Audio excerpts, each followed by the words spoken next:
আপোনালোক সকলোলৈ নমস্কাৰ জনাই মোৰ এই নতুন ভিডিঅ'লৈ আপোনালোকক স্বাগতম জনাইছোঁ। আজি এই সৰুপথাৰ সমজিলাৰ শুভ উদ্বোধনৰ কাৰ্যসূচীত উপস্থিত থাকি নিজকে গৌৰৱবোধ কৰিছোঁ আৰু এই কাৰ্যসূচীভাগ কেনেধৰণেৰে পালন কৰা হৈছিল তাৰ এই কিছু দৃশ্যাংশ আপোনালোকক দেখুৱাবলৈ বুলি আগবাঢ়িছোঁ। নিশ্চয় ভিডিঅ'টি আপোনালোকে শেষলৈকে চাব বুলি আশা ৰাখিছোঁ।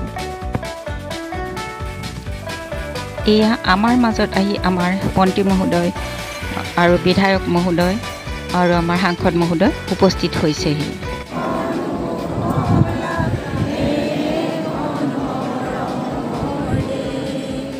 অসমৰ প্ৰশাসনিক খণ্ডৰ নৱতম সংযোজন হিচাপে অসম চৰকাৰে যি 39 সমজিলা ঘোষণা কৰিছে তাৰ মাজত আমাৰ সৰুপথাৰ সমষ্টিটো এখন সমজিলা হিচাপে স্বীকৃতি পাইছে।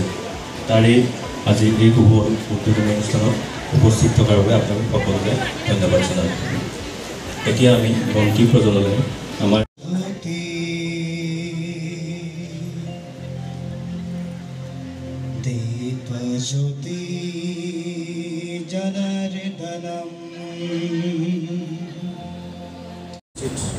অসমৰ মাননীয়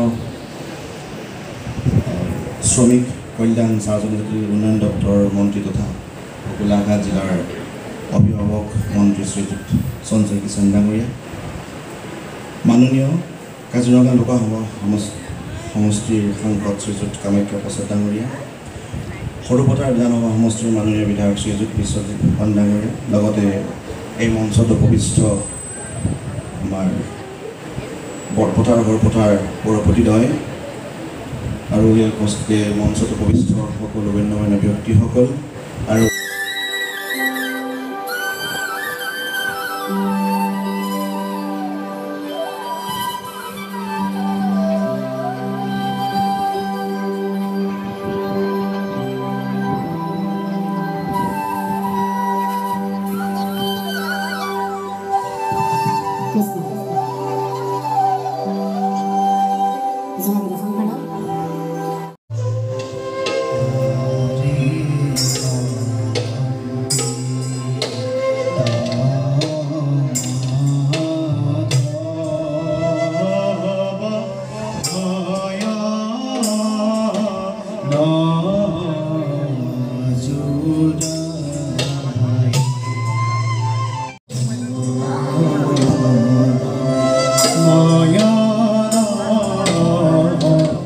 গোলাঘাট জিলা প্ৰতিষ্ঠা হোৱাৰ আঁৰতো এক দীঘলীয়া ইতিহাস আছিল।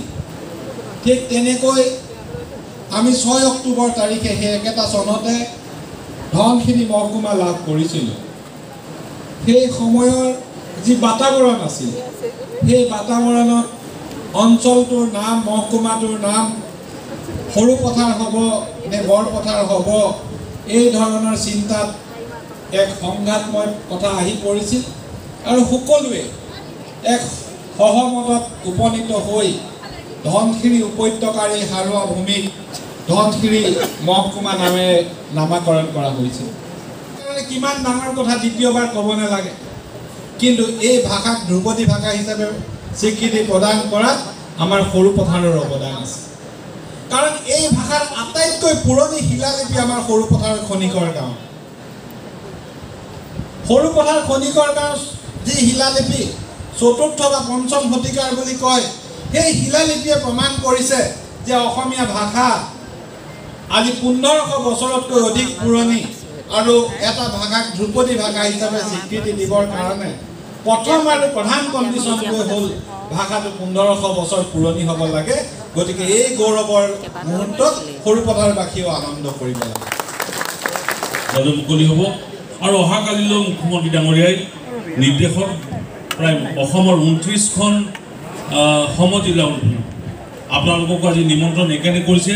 বিধায়ক ডাঙৰীয়াই তেখেতৰ বক্তব্যত ইতিমধ্যে তেওঁ কৈছে কি কি থাকিব, কি কি নাথাকিব। 87 চনত যেতিয়া আৰম্ভ কৰিছিল ধনশিৰি মহকুমা সৰুপথাৰে স্বীকৃতি পাবৰ কাৰণে সক্ষম হ'ল আৰু আজি আমি কামাখ্যা বিশ্বজিৎ আৰু মই আমাৰ বাবে সঁচাকৈ সৌভাগ্যৰ কথা যে ইয়াক আমি শুভাৰম্ভ কৰিবৰ কাৰণে আজি আপোনালোকৰ মাজত উপস্থিত হ'বৰ কাৰণে সক্ষম হৈছোঁ। আপোনালোকে জানে যে মাননীয় মুখ্যমন্ত্ৰী ডাঙৰীয়াৰ নিৰ্দেশ মৰ্মে আৰু আপোনালোকৰ আশীৰ্বাদেৰে মই গোলাঘাট জিলাৰ অভিভাৱক মন্ত্ৰী হিচাপে দায়িত্ব পাই প্ৰথম দায়িত্ব হিচাপে মই আপোনালোকৰ মাজলৈ আহিছোঁ আৰু নিশ্চিতভাৱে আপোনালোকৰ আশীৰ্বাদ বিচাৰিছোঁ, আপোনালোকৰ দিহা পৰামৰ্শ বিচাৰিছোঁ আৰু প্ৰত্যেকটো ক্ষণতে আপোনালোকৰ আশীৰ্বাদ গ্ৰহণ কৰি